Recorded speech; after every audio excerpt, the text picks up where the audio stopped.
নিজেকে শেষ বিদায়ের মনে করিয়া সন্তানগুলোর থেকে কান্না করে করে বিদায় নেয় আর বলে সন্তানেরা চির বিদায় দাও। গতকাল আমি খলিফাতুল মুসলিমিনের বিরুদ্ধে কথা বলেছি, আজ বিচার হবে। এদিকে ওমর অপেক্ষায় আছে। মহিলা হেঁটে হেঁটে হেঁটে হেঁটে খলিফাতুল মুসলিমিনের দ্বার প্রান্তে যখন এসে গেল, দরওয়াজা দিয়ে তাকায় দেখে গতকাল রাতের সেই যুবক দাঁড়িয়ে আছে। দেখিয়া ভয় পেয়ে গেল মহিলা। ওমর ডাক দিয়া কয়, মা কোনো ভয় নাই, কারণ আপনি তো আজকে অপরাধী না, অপরাধী তো আমি ওমর। আজকে তো আপনি আসামি না, আমি আসামি নিজেই। কেন এর আগে আপনার খবর নিতে গেলাম না? আজ আপনি আমার বিচার করেন। ওমর একটা পাগড়ি লম্বা হাতে নিয়ে বলে, পাগড়ির একটা মাথা আমার গলায় পেঁচায় দিলাম, আর এক মাথা আপনার হাতে নেন, আর এই পাগড়ির মাথা ধরে আমাকে রাস্তায় রাস্তায় টানতে থাকেন আর আমার বিচার করেন। দুনিয়াতে আমার বিচার হয়ে যাক, কিন্তু হাসরের ময়দানে যেন আল্লাহর আদালতে দাঁড়ায় হিসাব দিতে না হয়। 10 জন সাহাবা দুনিয়াতেই তো জান্নাতের সুসংবাদ পেয়েছেন। এই 10 জনের ভেতরে 1 নম্বরে আবু বকর, 2 নম্বরে হযরতে ওমর, 3 নম্বর হযরত উসমান, 4 হযরতে আলী রাদিয়াল্লাহু আনহুম আজমাইন। এদের ইতিহাস পড়িয়া দেখো, জান্নাতের গ্যারান্টি পাইয়া তারা মরণ পর্যন্ত শুধু কান্নার আওয়াজ, নামাজে দাঁড়ায় কান্না করে, তাহাজ্জুদে কান্নার আওয়াজ, ইশরাকে কান্নার আওয়াজ, এমন কান্না এমন কান্না। ওরে বান্দা, আজকে তুমি কান্না তো করোই না, যারা মাঝে মাঝে কান্না করে তাদেরকেও তুমি দেখতে পারো না। উল্টা প্রশ্ন করো, ওয়াজের মধ্যে কেন চিল্লায় আর কান্না করে? ওরে বান্দা, তুমি কেন প্রশ্ন করবা? বরং তোমাকে তো প্রশ্ন করা দরকার ছিল। ওয়াজের মধ্যে অন্যরা কাঁদে, কপাল পোড়া, তুমি কেন কাঁদো না? তুমি কেন কান্নাওয়ালাকে প্রশ্ন করেছো? প্রশ্ন তো তোমাকে করা দরকার, তুমি কেন কাঁদো না রে কপাল পোড়া? আল্লাহ বলেন কাঁদো, ফালিয়াজহাকু কালিলা ওয়ালিয়াবকু কাসীরা। বেশি বেশি কাঁদো, কম হাসো।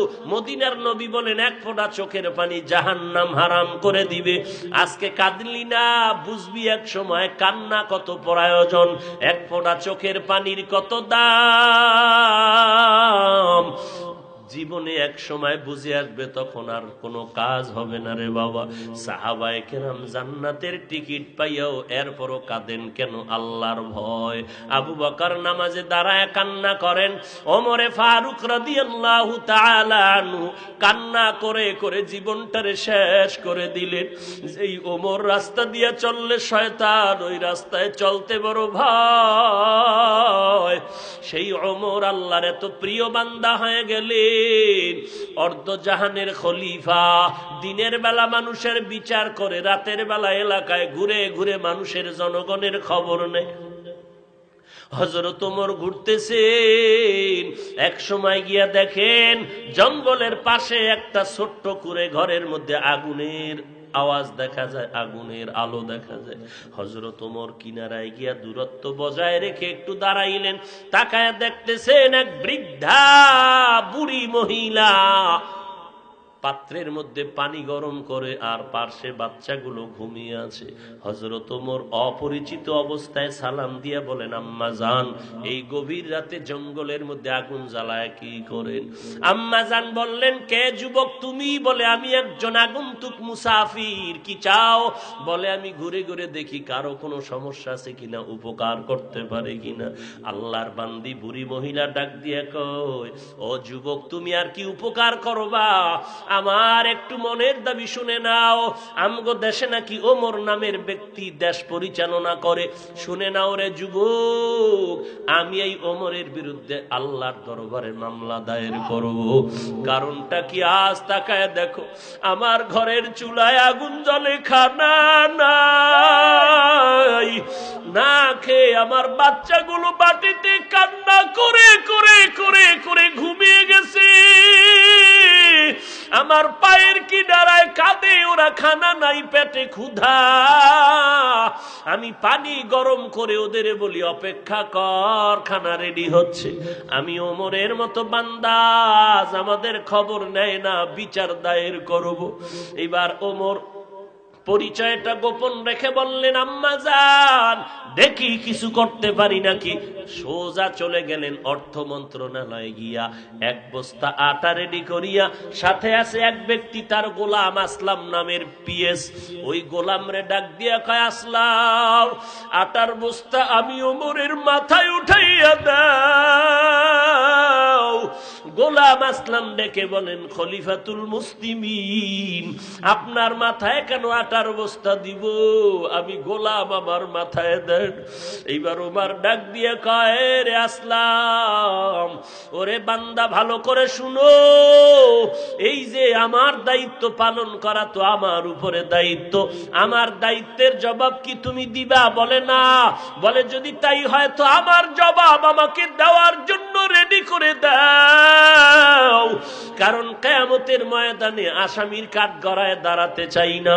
বাধ্য হইয়া গোলাম ওমরের মাথায় বোনাস আটার বস্তা যখন তুলে দিয়েছেন, খলিফাতুল মুসলিমিন অর্ধ জাহানের খলিফা মাথায় বস্তা দিয়ে চলছেন গভীর রাত। বুড়ি মহিলার ঘরের কিনারায় গিয়া ওমর চোখের পানি ছেড়ে বলেন, আম্মা যান আপনি ভেতরে চলে যান। এইবার মহিলা ভেতরে চলে গেল। ওমর নিজে আটা বের করিয়া নিজে খামিরা বানাইয়া ওমর নিজের হাতে রুটি বানানো শুরু করে দিলে। গভীর রাত্রে কেউ দেখে না, আমার মাওলায় তো তাকাইয়া দেখতেছে। এগুলো কেমনে হয়? তাকওয়া থাকলে হবে, না হয় হবে না। ওমর নিজের হাতে রুটি বানাইয়া এরপরে বললেন, আম্মা যান আপনি রুটি খাবেন, সন্তানের রুটি খাওয়াবেন, বাকি আটা রেখে গেলাম, আবার শেষ হলে আবার খবর নেওয়ার জন্য আসব। এই কথা বলে ওমর বিদায় নিবেন। যখন বের হলেন, মহিলা ডাক দিয়া কয়, ওরে যুবক, একটু শেষ বেলায় তুমি যখন আসছো আমি একটু অন্তর ভরে তোমার জন্য দোয়া করে দেই। আল্লাহ যদি তোমারে আজকে দেশের পরিচালনার দায়িত্ব দিতেন, তাহলে দেশের মানুষ আর কোনোদিন কষ্টে থাকতে পারত না। আমি দোয়া করি তোমার মতো বান্দাটারে যেন দিয়ে আল্লাহ উম্মতের খেদমত নেয়। ওমর চলে গেলেন। পরের দিন আদালতে বসিয়া মসজিদে নববীতে বার্তাবাহক পাঠায় বলে, অমুক এলাকায় এক বৃদ্ধা মহিলা, তাকে ডেকে আমার আদালতে হাজির করো। মহিলার কাছে যখন খবর চলে গেল, আপনাকে খলিফাতুল মুসলিমিন ডাকছেন, তাড়াতাড়ি চলেন। ওমর ডেকেছেন। মহিলা তো জানে না গত রাত্রের যুবকটাই ছিল ওমর, খলিফাতুল মুসলিমিন। দুনিয়ার কারো থেকে কোনো ভোট নেই নাই। আমি আল্লাহ সবাইকে আমি মোহাব্বত করে সিলেকশন করে নবুয়ত দিয়ে নবী বানায় দিয়েছি। ব্যবধান কি জানো? মুহাম্মদ রসুল, ঈসা নবী রসুল, ইব্রাহিম নবী রসুল, ইসমাইল রসুল, ব্যবধান হলো এতটুকুই। সমস্ত আম্বিয়া কেরাম আমি আল্লাহ পাকের আশিক, আর আমি আল্লাহ নিজেই মুহাম্মদের আশিক। সব আম্বিয়া কেরাম আমি আল্লাহর আশিক, আর আমি আল্লাহ নিজে মুহাম্মদের আশিক। মুহাম্মদ হামিদে হামদ খুদা বস, খুদা হামদ মুহাম্মদ মুস্তফা বাস, রবুবিয়ত खुदा की ऐ जहाँ तक, नबुवत मुस्तफा की है वहाँ तक, जहाँ तक है रबूबियत खुदा का, वहाँ तक है नबुवत मुस्तफा का। वमा अरसलनाका इल्ला रहमतल लिल आलमीन।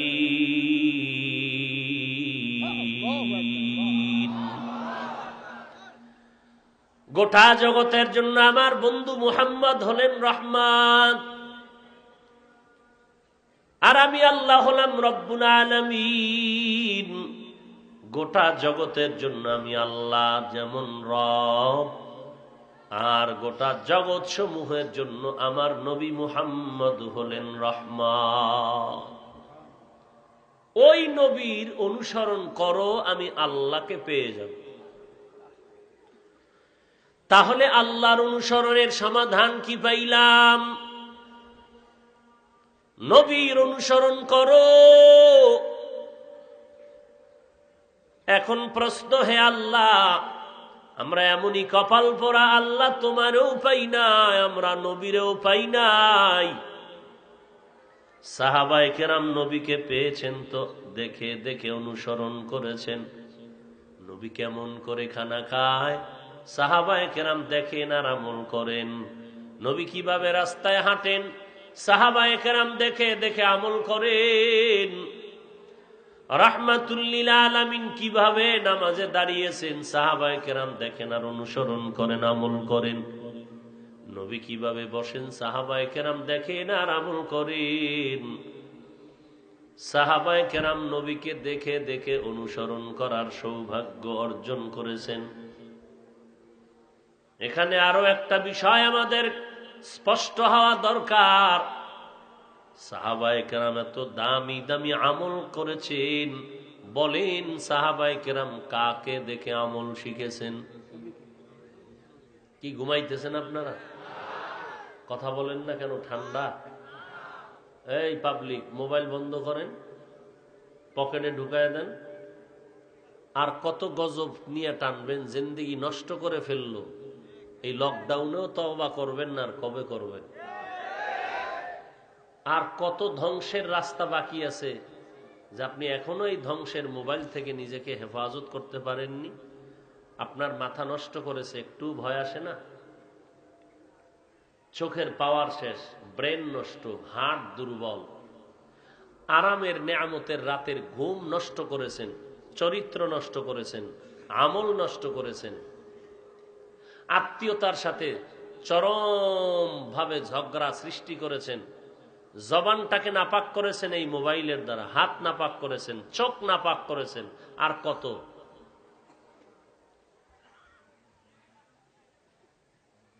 মায়ের সাথে বেয়াদবি করেছেন এই মোবাইলের দ্বারা, বাবার সাথে বেয়াদবি করেছেন, নিজের শিক্ষকের সাথে বেয়াদবি করেছেন। মা বলেছে মোবাইল বন্ধ কর, আপনি ধমক দিয়েছেন।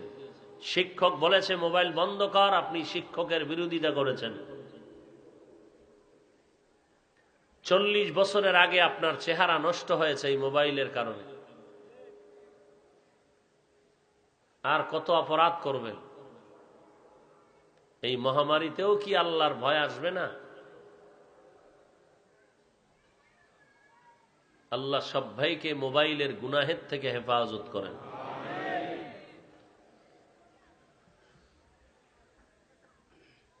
নবীজির অনুসরণ সাহাবায়ে কেরাম দেখে দেখে করেছেন। এবার আমি আপনাদেরকে একটু প্রশ্ন করি, আপনারা প্রশ্নের জবাব দিয়েছেন নবীজিকে দেখে দেখে সাহাবায়ে কেরাম আমল করেছেন, বাস্তব এটাই তো? বলেন, আর একবার বলেন, সাহাবায়ে কেরাম কাকে দেখে দেখে আমল শিখেছেন? নবীজিকে। কোনো সন্দেহ আছে কারো? এবার আমাকে বলেন তো, সাহাবায়ে কেরাম নবীজিকে দেখে দেখে আমল শিখছেন কেন? কোরআন হাদিস ওই সময় ছিল না। বলেন না কেন? ছিল।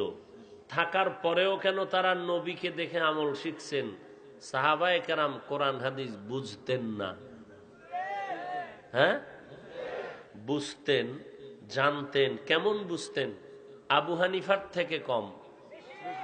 হ্যাঁ, ডাক্তার জাকির নায়ক সাহেব থেকে কম, কোনো তুলনা নাই। তাহলে এই পরিমাণ কোরআন হাদিস তারা বুঝার পরে, জানার পরে, শিখার পরেও নবীকে দেখে দেখে আমল শিখলেন কেন? কিয়ামত পর্যন্ত আনেওয়ালা উম্মতকে শিক্ষা দিলেন, কোরআন আর হাদিস থাকলেই বাহাদুরি করা যাবে না। কোরআন হাদিসের ইলমওয়ালা যারা, তাদের অনুসরণে সোহবতে যেতে হবে। পণ্ডিতি করবা, 22 হাত পাগড়ি লাগাইয়াও জাহান্নামের রাস্তায় তুমি চলে যাবা। অলরেডি অনেকে চলে গেছে, নাম বলবো না, কাউকে আঘাত করা আমাদের উদ্দেশ্য না, আমাদের উদ্দেশ্য হলো হেদায়াত। আল্লাহ আমাকেও হেদায়াত দান করুন, আপনাদেরকেও আল্লাহ হেদায়াত দান করুন। এরপরে আসেন সাহাবায়ে কেরামের পরে যারা, তাদেরকে তাবেঈন বলা হয়। এই তাবেঈনগণ সাহাবায়ে কেরামদেরকে দেখে দেখে আমল শিখছেন। তাদের হাতেও কোরআন ছিল, হাদিস ছিল, জানতেন, বুঝতেন। এরপরও সাহাবায়ে কেরামকে দেখে দেখে আমল করেছেন। তাবেঈনদের কাছে কোরআন হাদিস থাকার পরেও তাদের দেখে আমল শিখছেন। তাবেঈনদের পরে যারা, তাদেরকে তাবেঈন বলে। তারাও কোরআন হাদিস জেনেছেন, বুঝেছেন, শিখেছেন। এরপরেও তাদের পূর্ববর্তী তাবেঈনদেরকে দেখে দেখে আমল শিখেছেন। পরবর্তী ওলামায়ে কেরাম তাদেরকে দেখে দেখে কোরআন হাদিস বুঝার পরেও আমল শিখছেন। কারণ এমন কিছু কাজ আছে যেটা নিজে নিজে করা যায় না, অন্যের সহযোগিতা অবশ্যই নিতে হবে। তো সাহাবায়ে কেরাম নবীকে দেখে দেখে আমল শিখলেন। আমগো কপাল খারাপ, আমরা নবীও ভাই নাই, আল্লাহকেও দেখার রাস্তা নাই, নবীরও দেখার কোনো কি নাই, রাস্তা নাই। বাকি অনেকে এইভাবে ধারণা রাখেন যে মদিনার নবী মাঝে মাঝে মদিনার থেকে ফেনী এলাকায় আসেন, ঢাকা বাইতুল মোকাররমে আসেন। অনেকে স্টেজে চেয়ার রাখেন, নবী আসবেন আর বসবেন। নবী যদি এখানে বসে থাকেন আর নবীর পার্শ্বে কেউ চেয়ারে বসবে, এই বেঈমানটাকে, এত বড় দুঃসাহস কোন বেঈমান ছাড়া কারো হতে পারে না।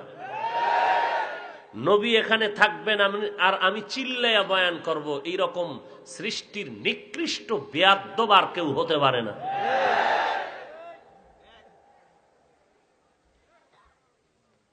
আসলে নবী আসেন বসেন, এগুলো সব ধর্মীয় মূর্খতার পরিচয়। এই সমস্ত বিষয় নিয়ে উম্মতের মাঝে বিভ্রান্ত ছড়ায় দুনিয়ার স্বার্থান্বেষী কিছু মৌলুভি।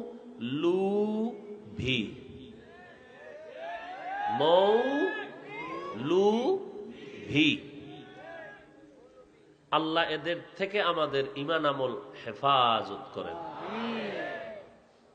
তাহলে নবী আসারও কোনো রাস্তা নাই, কারণ নবী নিজেই বলেছেন আমার ইন্তেকালের পরে কিয়ামত পর্যন্ত আমি মদিনাতুল মুনাওয়ারা রওজা পাকের মধ্যে নামাজরত অবস্থায় জিন্দা থাকবো। আর সারা দুনিয়ার উম্মতের খবর ফিরিস্তারা আমার কাছে পৌঁছায় দিবে। নবীজি এখানে এসে আমার মতো নাপাক বান্দার খবর নেওয়ার কোনো প্রয়োজন নাই। এখন প্রশ্ন, ওরে আল্লাহ, আপনাকেও দেখার কোনো সুযোগ নাই, নবীকেও দেখার কোনো সুযোগ নাই, কেমন করে আমরা আল্লাহ আপনার অনুসরণ করব, নবীর অনুসরণ করব? আল্লাহ বললেন আমার বন্ধুর অনুসরণ কর, তো আমি আল্লাহর অনুসরণ হয়ে যাবে।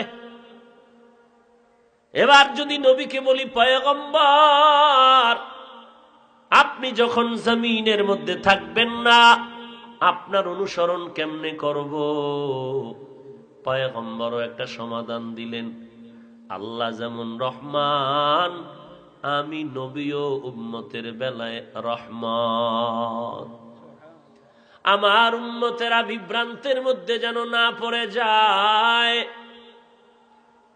ও দুনিয়ার উম্মতের দল, আমি যখন এই জমিনের মধ্যে থাকবো না, তোমরা কার অনুসরণ করে আমার নবীর আদর্শ তোমরা শিখবা? আমি নবী বলে গেলাম, কিয়ামত পর্যন্ত একদল বাহিনী আমি তৈরি করে গেলাম, ওই বাহিনীর যদি অনুসরণ করো, আমি নবীর অনুসরণ হবে। আমি নবীর অনুসরণ হলে আল্লাহর মোহব্বত পেয়ে যাইবা। আল্লাহর মোহব্বত যদি পেয়ে যাও, বিনা হিসাবে জান্নাতি। নবীজি বলেন আমার অবর্তমানে একদল বাহিনী থাকবে কিয়ামত পর্যন্ত। ওই বাহিনীটা গোমরা হবে না কখনো, একত্রে সব বাহিনী গোমরা হবে না। قال النبي صلى الله عليه وآله وسلم لن تجتمع উম্মতি على الضلالة أبدا। পয়গম্বর বলেন, হে উম্মত, একই সময় সারা দুনিয়ার মুসলমান গোমরাহ হবে না। যদিও দেখো 100 মানুষের মধ্যে 99 হয়ে যায়, কমপক্ষে একটা মানুষ হলেও হকের ঝান্ডা উঁচু করে ধরবে। ওই বাহিনীর অনুসরণ করবা, ওই বাহিনীর নামও আমি নবী নির্ধারণ করে দিলাম। ওই বাহিনী আমি নবীর অবর্তমানে দায়িত্ব পালন করবে কিয়ামত পর্যন্ত। ওই বাহিনীর নাম নবীর ভাষায় হলো ওয়ারাসাতুল আম্বিয়া। قال النبي صلى الله عليه وآله وسلم العلماء ورثة الأنبياء। নবী বলেন, আমার যারা ওয়ারিস হবে, উলামায়ে আহলে হক এরা ওয়ারাসাতুল আম্বিয়া, নবীর ওয়ারিস। কিয়ামত পর্যন্ত নবীর দায়িত্ব তারা পালন করে উম্মতের জান্নাতের পথ দেখাবেন। ওই বাহিনীর নাম ওয়ারাসাতুল আম্বিয়া। তারা কারা? ওয়ারাসাতুল আম্বিয়া বলতে আহলে হক, উলামায়ে কেরাম। আহলে হক না বাতিল? বলেন বলেন। তাহলে বাতিলও আছে না নাই? কথার ফাঁকে ফাঁকে যদি সুযোগ হয় আহলে বাতিল, উলামা নামের আহলে বাতিল কারা, যদি সুযোগ থাকে ফাঁকে ফাঁকে বলে দিব। ভালো করে মনে রাখবেন, কিয়ামত পর্যন্ত এই আহলে হক উলামা এরা থাকবে, এদের অনুসরণ করবেন। আল্লাহ কোরআনে বলেন, কুল আতিউল্লাহ ওয়া আতিউর রাসূল ওয়া উলিল আমরি মিনকুম। নবী আপনি বলেন সবাই যেন আল্লাহর অনুসরণ করে, নবীর অনুসরণ করে, উলিল আমরের অনুসরণ করে। আল্লাহ বলেন উলিল আমর, আবার বলেন আহলে হক ওলামাদের অনুসরণ। আহলে হক ওলামাদের পরিচয় কি? আল্লাহ বলেন ইন্নামা ইয়াখশাল্লাহা মিন ইবাদিহিল উলামা। সমস্ত মানুষের মধ্যে যারা আহলে হক ওলামা, তারা আল্লাহকে বেশি ভয় করবেন। আল্লাহকে ভয় করার মানে ইচ্ছা করে কোনো গুনাহ করবেন না, অনিচ্ছায় যদি গুনাহ হয় তওবা করতেও দেরি করবে না। আহলে হক উলামা, উলামা বহু বচন, তার এক বচন হলো আলেম। আলেম শব্দটা ইলমুন থেকে নির্গত, ইলমের মাধ্যমে হয় আলেম। বহু আলেমকে বলা হয় উলামা। কিসের ইলম তারা অর্জন করবেন? বলবে ইলমে ওহী, ইলমে নবুয়ত। এই ইলমে নবুয়ত বা ইলমে ওহী অর্জন করে হবেন আলেম। তাদের বহু বচন হলো উলামা। এই উলামাদের আরেক নাম উলিল আমর, এই উলামাদের আরেক নাম সালিহিন, এই উলামাদের আরেক নাম সাদিকিন, এই উলামাদের আরেক নাম আহলে জিকির। ফাসআলু আহলা যিকরি ইন কুনতুম লা তা'লামুন। ও নবী জানায় দেন, দুনিয়ার মানুষ তোমরা যা জানো না, জাননেওয়ালাদের থেকে জেনে নাও। জাননেওয়ালা কারা? কোরআন হাদিসের ইলম অর্জন করনেওয়ালা উলামায়ে আহলে হক যারা। ইয়া আইয়ুহাল্লাযীনা আমানুত্তাকুল্লাহা ওয়া কুনু মা'আস সাদিকিন।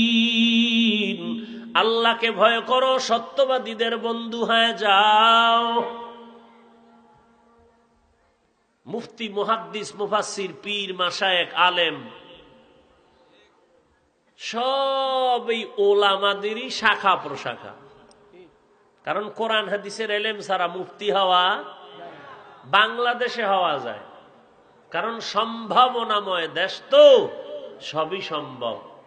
ভালোর লাইনেও উম্মতের ধোঁকা দেওয়া সম্ভব, অপরাধের লাইনেও ধোঁকা দেওয়া সম্ভব। কারণ আমাদের দেশে এমনও ইসলামের ব্যানারওয়ালা বাতেল আছে, নামাজ নাই, রোজা নাই, কোরআন জানে না, হাদিস জানে না, নাম দেয় মুজাদ্দিদে জামান। অলিকুল শিরোমণি। এরে নবীর উম্মতের দল, চট্টগ্রামে এক মাজারে লেখা আছে, জুতা চোর থেকে সাবধান। আমি এর সাথে তাল মিলায় বলি, বাঙালি মুসলমান, টুপিওয়ালা ভণ্ড থেকে সাবধান। চিনব কি করে? সবার মাথায় তো ফাঁসকুল্লি, ফাগরি লাগানো, সবাই তো জিকির করে, মদিনার গান গায়, কেউ তো সোনাবন্দের গান গায় না, সবাই তো মদিনার গান গায়। হক আর বাতিল চিনব কি করে? তুমি যদি চিনতে না পারো, ফেনী বাস টার্মিনালে গিয়া তুমি যাইবা চট্টগ্রাম। এখন দেখতেছো বাস অভাব নাই, শত শত বাস গাড়ি সেখানে দাঁড়িয়ে আছে, সবগুলোর সাইজ সমান, চাক্কা সমান, ড্রাইভিং এর সিটটাও সমান। তুমি ঢাকার গাড়ি চট্টগ্রামের গাড়ি মনে করে যদি তুমি সিলেটের গাড়ির মধ্যে উঠে একটা ঘুম দাও যে গাড়ি তো সবই সমান, টান দিলেই চলে যাও, এমন একটা ঘুম দিছো, 1.5 ঘন্টা পরে উঠে দেখো বিবারিয়ার সিফার মধ্যে দাঁড়ায় রয়েছে।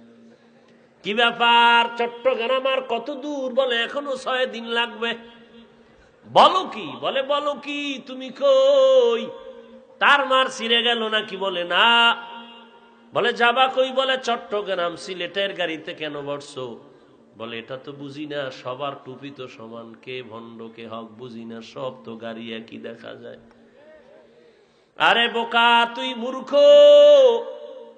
এই মূর্খদের জন্য কাউন্টারে কিছু শিক্ষিত লোক বসায় রাখছেন, তাদের যদি জিগাইতি তারা দেখায় দিত এই গাড়িটা চট্টগ্রামের, এটা সিলেট যাবে, এটা ঢাকা যাবে, এটা কুমিল্লা যাবে, এটা চাঁদপুর যাবে, এটা নোয়াখালী যাবে।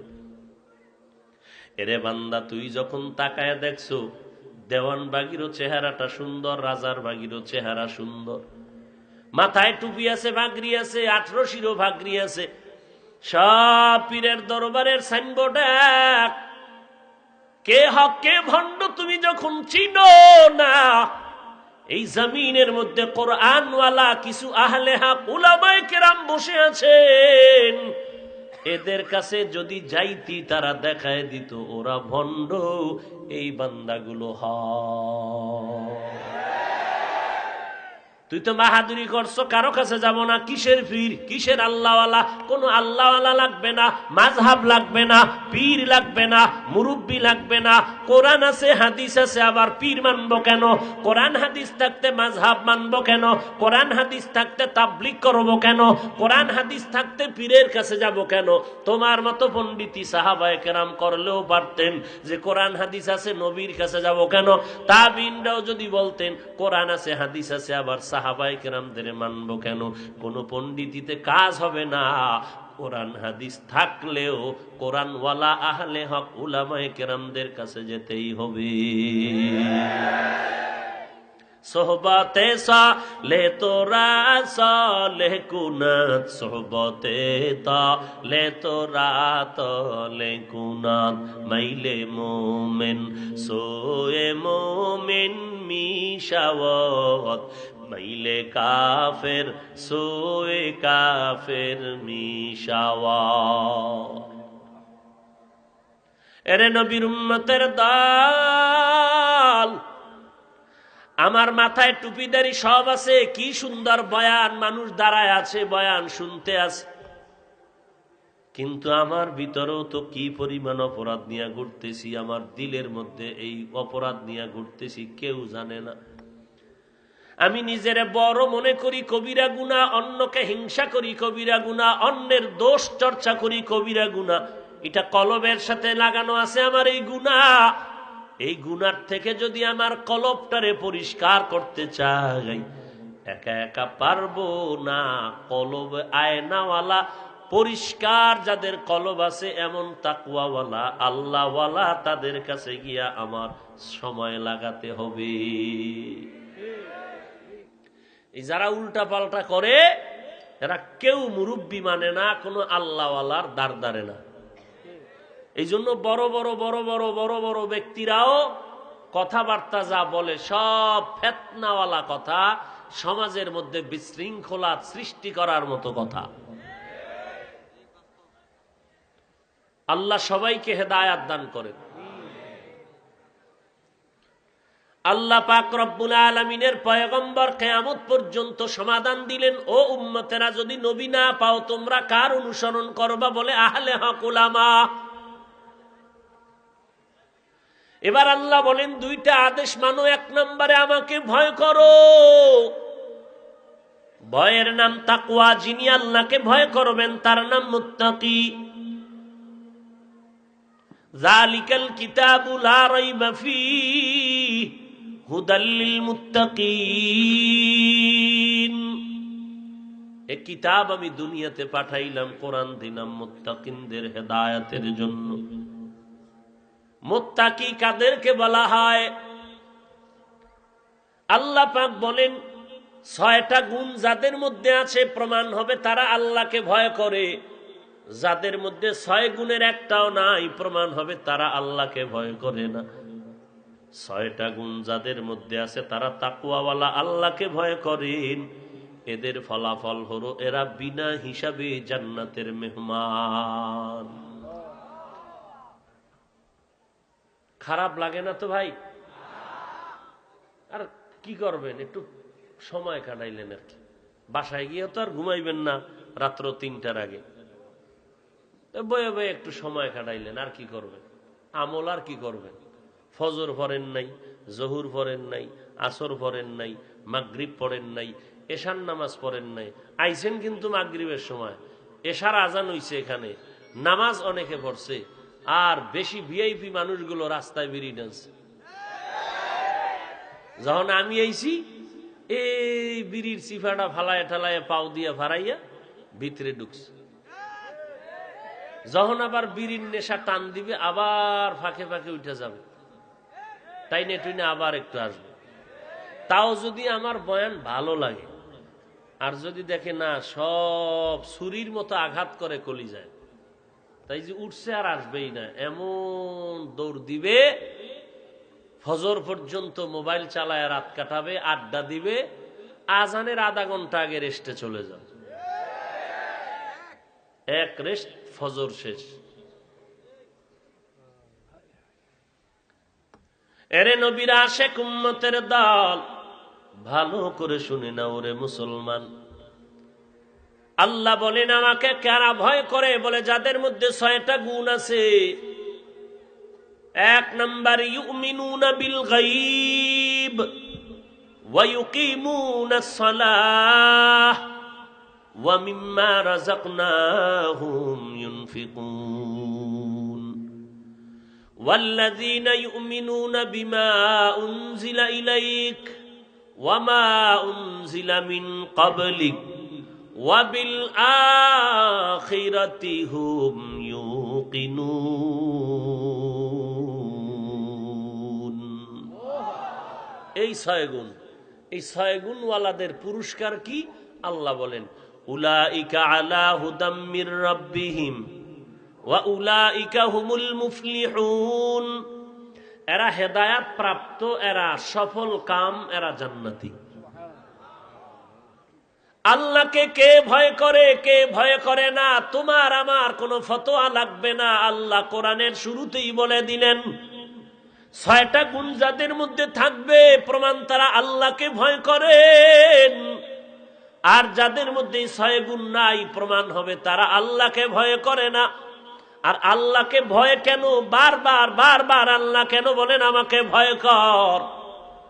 ওরে ভাইজান, আপনার আমার নবী, যে নবীর মতো কোন নবী নাই, যে নবীর আগেও গুনাহ নাই পেছনেও গুনাহ নাই। কেউ যদি সন্দেহ করে তার ঈমানটা দুর্বল হয়ে যাবে। সেই নবীকেও আমার আল্লাহ বলেন নবী আমি আল্লাহকে আপনিও ভয় করেন। ইয়া আইয়ুহান নাবিয়্যুত্তাকিল্লাহ ওয়া লা তুতি'ল কাফিরিনা ওয়াল মুনাফিকিন। ও নবী আপনি আমি আল্লাহকে ভয় করেন, কাফের মুনাফিকের অনুসরণ করবেন না। কারণ কাফেরও বড় খারাপ, মুনাফিকও বড় খারাপ। তবে মুনাফিক আরো বেশি কঠোর, আরো বেশি কঠিন, মুসলমানের জন্য ভয়ঙ্কর। কারণ কাফের দেখলে চিনা যায়, মুনাফিকের দেখলেও চিনা যায় না। এই মুনাফিক বড় দুষ্ট। মুসলমানের কাছে গেলে আমি আপনার সাথে আছি, কোনো টেনশন নাই। আবার ভিতরে ভিতরে কাফেরের সাথে গিয়া তাল মিলায় আমরা তোমাদের সাথে আছি, কোনো টেনশন করবা না। দুষ্ট লোকের মিষ্টি কথা ঘনিয়ে বসে কাছে, কথা দিয়ে কথা নেই, প্রাণে মারে শেষে।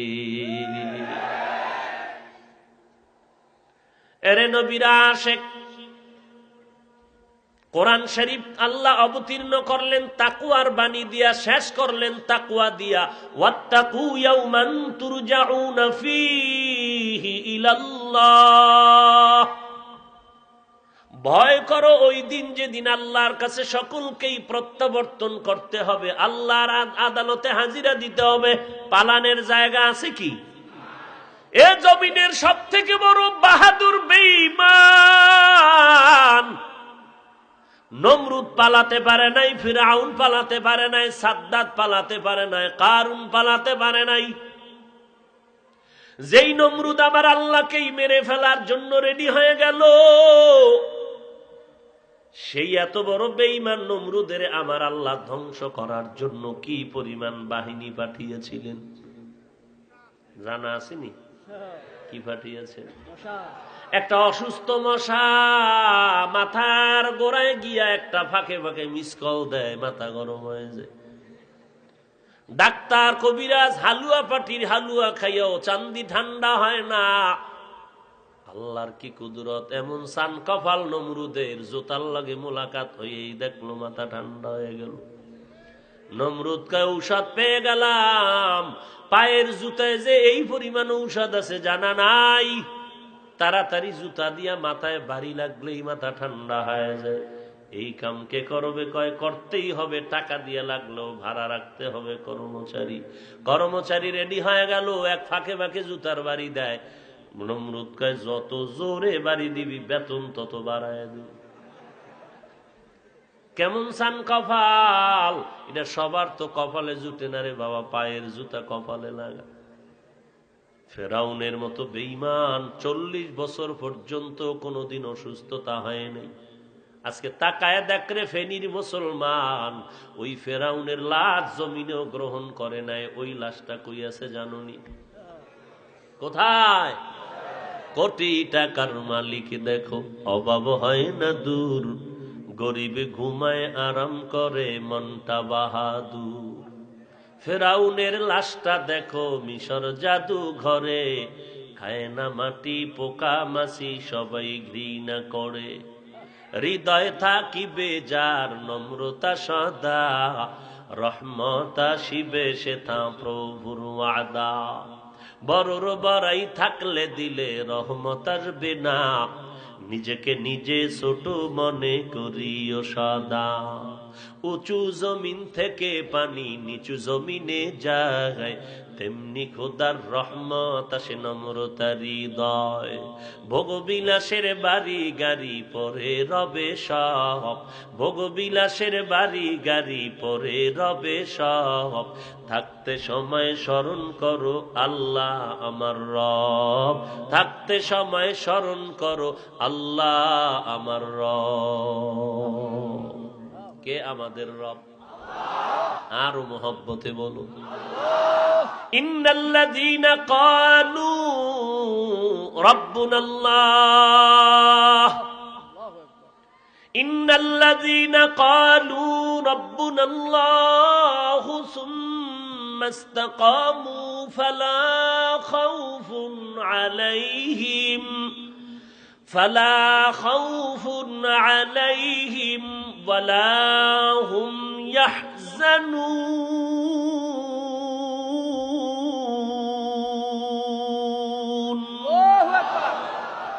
আল্লাহ পাক বলেন, যারা আমাকে রব বলে স্বীকার করে এই কথার উপর ইস্তেকামাত মজবুত হয়ে থাকলো, তাদের কোনো ভয় নাই, কোনো পেরেশানি নাই। আমি আল্লাহ, আমি কুদরতি ভাবে তোরে জান্নাতে পৌঁছায় দিব। আয় বেরাদার দূরে বাসা জিয়ারে বদ, ইয়ারে বদ বদ তর বুয়া দজ মারে বদ তন হাতরা বর যা জানাদ, ইয়ারে বদ বর জানে ইমানত জানা। এরে আল্লাহর বান্দা, সারা দুনিয়াটা খুঁজে দেখো, মুমিন কেন, মুসলমান কেন, কোন বেঈমানের বাড়িতেও তালাশ করে দেখ, ফেরাউন নামে আছে নাকি কোন বান্দা? যদি আজকে ঘোষণা দেওয়া হয় 1 লাখ টাকা দিব প্রত্যেক মাসে, নামটা রাখবি মিস্টার ফেরাউন, ফেনীর মানুষ রাজি হবেনি? কোন বেঈমান মুসলমান হবে? তবে বাঙালির হিসাব দেওয়া যাবে না, কারণ 1 লাখ টাকার লোভে পড়তেও পারে। কারণ যেই বাঙালি মসজিদে ঢুকিয়া বলে সুবহান রাব্বিয়াল আলা, আবার বের হইয়া একটা সন্তেশের লোভে দুর্গা পূজায় গিয়া কয় ধর্ম যার যার, উৎসব সবার, এই বান্দাটার উপরে মুমিন কোনদিন বিশ্বাস করতে পারে না। हकीकत से तो दुनिया बेखबर है, दुनिया की नुमाइश पर नजर है, नमी गुयम के अज दुनिया जुदा बाश, बहर कारी के बाशी बा खुदावाश। এরে যুবক, পা দুটো যদি আগায় দিতি, পায়ে হাত রেখেও বলিয়া দিলটারে সান্ত্বনা দিতাম, যুবক ভাই ফেরাউনের মতো টাকাওয়ালা তো হতে পারো নাই, বাহাদুরি আর কি করবি রে বাবা? এত টাকা, এত ক্ষমতা, এত পয়সা, তারপরও কোথায় গেল তার জীবন? সমস্ত দুনিয়ার মানুষ ফেরাউনের ঘৃণা করে। ওই রাস্তায় চললে কি হবে তোমার একটু চিন্তা করে নাও। অথচ আম্বিয়ায়ে কেরামের নাম, সাহাবায়ে কেরামের নাম, আউলিয়ায়ে কেরামের নাম নেওয়ার মানুষ এই জমিনে আছে না নাই? সন্তানের নামে তাদের নাম, মাদ্রাসার নাম তাদের নামে নাম, মসজিদের নাম সাহাবায়ে কেরামের নামের উপরে, সন্তানের নাম খাজা মঈনুদ্দিনের নামের উপরে। ভারতের মধ্যে গিয়া তাকায় দেখো, এমন একটা হিন্দু নাই যার দিলের মধ্যে খাজা মঈনুদ্দিনের নামের মোহাব্বত নাই। এটা টাকার কারণে হয় নাই, এগুলো হয়েছে একমাত্র তাকওয়া আর মদিনাওয়ালার আদর্শের কারণে। ওগো নবীর উম্মতেরা,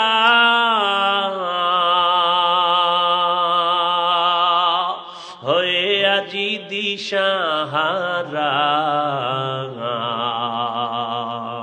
কোরআন হাদিসের চলো, কোরআন হাদিসের চলো, যখন যাহা চায় মনে, নবী বিনে কে তরবে পুলসিরাত মিজানে, বিবিনে কে তরবে পুলসিরাত মিজানে, নবী আমার জীবন ভারে,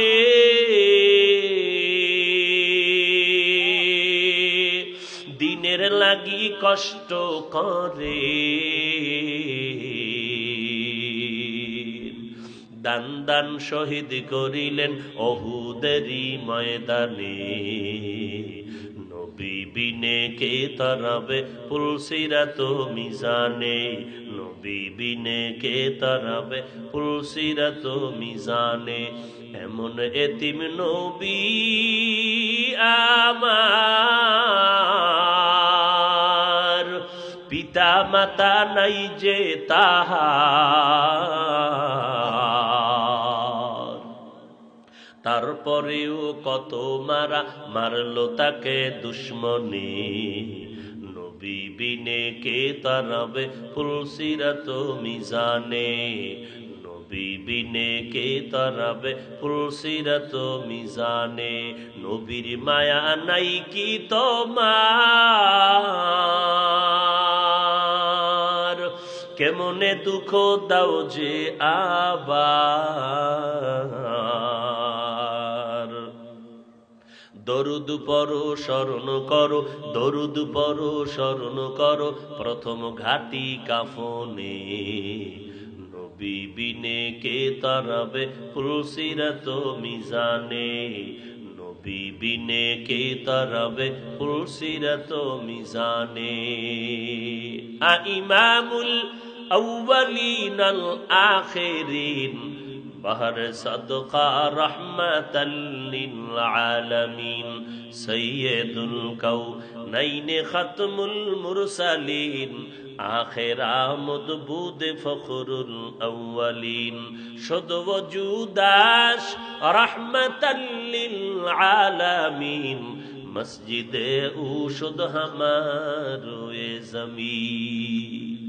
এরে ফেনী এলাকার মুসলমান যুবক, ও পর্দার আড়ালের মা বোনেরা, ও বৃদ্ধ বাবাজি, কয়দিন আর বাহাদুরি করবি? এই ফেরাউনের নাম কেউ নেয় না, অথচ তাকায়া দেখো ওই ফেরাউনের ঘরে তার আপন স্ত্রী আসিয়া আল্লাহকে এই পরিমাণ রাজি খুশি করে ফেলেছিলেন। রাহমাতুল লিল আলামিন মেরাজের রাতে যখন ওই বাইতুল মাকদিস থেকে উপরের দিকে যায়, হঠাৎ করে নবীজি বলেন, জিব্রাইল, জান্নাতের ঘ্রাণ কোথা থেকে পাওয়া যায়? জিব্রাইল আমিন বলেন, ও পয়গম্বর, ফেরাউন বেঈমানের স্ত্রী আসিয়ার কবর থেকে বেহেশতের ঘ্রাণ পাওয়া যায়। মায়ার নবী চোখের পানি ছাড়লেন, আর জিব্রাইল বললেন, ও পয়গম্বর, সুসংবাদ আপনার জন্য, কিয়ামতের ময়দানে এই ফেরাউনের স্ত্রী আসিয়া হবে আপনার বিবি। এরে পর্দার আড়ালের মা, তুমি তো সাহাবায়ে কিরামের মায়ের মতো মা, হাফেজে কোরআনের মায়ের মতো মা, আলেমের মা, নবীর স্ত্রীদের মতোই তুমি একজন নারী। তুমি খাদিজাতুল কুবরা রাদিয়াল্লাহু তাআলা আনহার মতো মা। ওরে মা, ফেরাউনের ঘরে থেকে যদি ওর স্ত্রী যদি আল্লাহর গোলাম হয়ে দুনিয়া থেকে চলে যেতে পারে, রে মা, তুমি কি পারবা না? তোমার স্বামী তো ফেরাউনের মতো তোমার উপরে আক্রমণ করে না, তোমার স্বামী তো নামাজ পড়লে বাধা দেয় না। ও পর্দার অন্তরালের মা, তুমি নামাজ পড়লে তো তোমার স্বামী নিষেধ করে না, তুমি যদি পর্দা করো তোমার স্বামী বাধা দিবে না, তুমি যদি কোরআন পড়ো তোমার স্বামী বাধা তো দিবেই না, বরং তোমার স্বামী যতই খারাপ হোক না কেন, তুমি নামাজ পড়লে, রোজা রাখলে, কোরআন পড়লে, আমাদের কাছে আইসা কত মানুষ শুকর আদায় করে, হুজুর, আমি যদিও নামাজ পড়তে পারি না, পর্দা করতে পারি না, তবে আমার ঘরের স্ত্রী বড় নামাজি, বড় আল্লাহওয়ালা, আমি বড় ধন্য, দোয়া করবেন আমার ঘরের স্ত্রী বড় ভালো। এরে পর্দার আড়ালের মা, তুমি যদি আদর্শওয়ালা হয়ে যাইতা, তোমার স্বামীও তোমার কারণে একসময় আদর্শের বেড়াজালে আবদ্ধ হয়ে যাইত এবং তোমার ঔরসের সন্তানগুলো দিনদার হয়ে যাইত। এরে পর্দার আড়ালের মা, তোমার সন্তানগুলো আদর্শওয়ালা হয়ে যাইত, আর একটা সন্তান যদি আদর্শবান হয়ে যাইত, একটা সন্তানের কারণেই গোটা দেশ আলোকিত হয়ে যাইত। এরে নবীর উম্মতের দল, এই জন্য আল্লাহ বারবার বলেন, আমাকে ভয় করো, ভয় করো, ভয় করো। কারণ আল্লাহকে ভয় না করলে বান্দা গুনাহ থেকে বাঁচতে পারে না। সন্তান মা বাবাকে ভয় করে, এ কারণে অন্যায় করে না। উস্তাদের ছাত্র ভয় করার কারণে উস্তাদের সামনে অন্যায় করে না। ঠিক বান্দা যদি আল্লাহকে ভয় করত, তাহলে কখনো গলায় ছুরি লাগলেও আল্লাহর সামনে গুনাহ করতে পারত না। আল্লাহর ভয়, তাকওয়া যতক্ষণে আসবে না, ততক্ষণ মানুষ গুনাহ থেকে বাঁচতে পারবে না। আর তাকওয়া ততদিন পর্যন্ত অন্তরে আসবে না, যতক্ষণ পর্যন্ত উম্মতেরা তাকওয়াওয়ালা মুরব্বির সোহবতে যাবে না। আল্লাহর ভয়, তাকওয়া বড় দামি একটি সম্পদ। ইন্না আকরামাকুম ইনদাল্লাহি আতকাকুম, আল্লাহর কাছে দামি ওই ব্যক্তি যার মধ্যে থাকবে আল্লাহর ভয়। এরে নবীর উম্মতের দল, সাহাবায়ে কেরামের মধ্যে তাকওয়া তাদের সাথে তোমার আমলটারে মিলাতে হবে। তুমি চূড়ান্ত তাকওয়া অর্জন করতে কি পরিমাণ পেরেছো, তোমার ঈমানটা কি পরিমাণ ভালো, এটা যদি মাপ দিতে চাও, তোমার ঈমান আমল মাপ দেওয়ার একমাত্র স্কেল হলো সাহাবায়ে কেরাম। আমিনু কামা আমানান নাস, ওই সাহাবায়ে কেরামের মতো ঈমানটারে মজবুত করে নাও। তোমার তাকওয়াটা তাদের তাকওয়ার সাথে মাপ দিয়ে দেখ। কারণ এই দুনিয়ার বিচারের থেকে হাসরের ময়দানের বিচারটা আরো কত বড় কঠিন। সূর্যটা থাকবে মাথার উপরে, সূর্যের গরমে জমিন হয়ে যাবে তামা। গুনাহগারের মাথার মগজগুলো ভাতের মারের মতো টকবক করে ফুটতে থাকবে। অপরদিকে জাহান্নামের আওয়াজ, জাহান্নাম চিল্লায় বলবে, আল্লাহ গুনাহগার গুলো আমার পেটে দাও। ওই কঠিন মুসিবতের সময় সন্তান মা বাবার পরিচয় দিবে না, মা সন্তানের পরিচয় দিবে না। ওই কঠিন মুসিবতের সময় 7 ব্যক্তি আরশে আজিমের নিচে ছায়া পাবে। ও যুবকের দল, আল্লাহর কোরআনের মিথ্যা মনে করিও না, নবীর কথা মিথ্যা মনে করিও না। অনুরোধ করে বলি রে বাবা, ওমরের মতো বান্দা যদি কান্না করে, আবু বকরের মতো বান্দা যদি কান্না করে কবরের ভয়ে, আযাবের ভয়ে, তুমি কেন কান্না করো না রে ভাই? এই মহামারীতে তওবা করো, আল্লাহর কাছে মাপ চাও। জীবনে কত অন্যায় করেছো কেউ জানে না, আমার আল্লাহ তো জানতেছেন। ওরে বাবা, পায়ে হাত রেখে বলছি, আজকে থেকে তওবা করো, নামাজ ছাড়বা না, মা বাবাকে কষ্ট দিবা না, আলেম ওলামাদের বিরোধিতা করবা না, দেশ ও জাতির বিরুদ্ধে কোনো ষড়যন্ত্রে লিপ্ত হব না। ওরে আল্লাহর বান্দা, জীবনটারে পাল্টাও, সুন্নতের মালাটা গলায় লাগায় দাও। কিসের দলাদলি আর কিসের তরিকার ভেদাভেদ করো? মরণের পরে সাদা কাপনের প্যাকেটে যখন ঢুকে যাবে, কে পীর, কে মুরিদ, কে আলেম, কে মূর্খ, কোনো ভেদাভেদ নাই। ওই কবরে যখন রেখে আসবে, 3টা প্রশ্ন তোমাকে আমাকে করা হবে।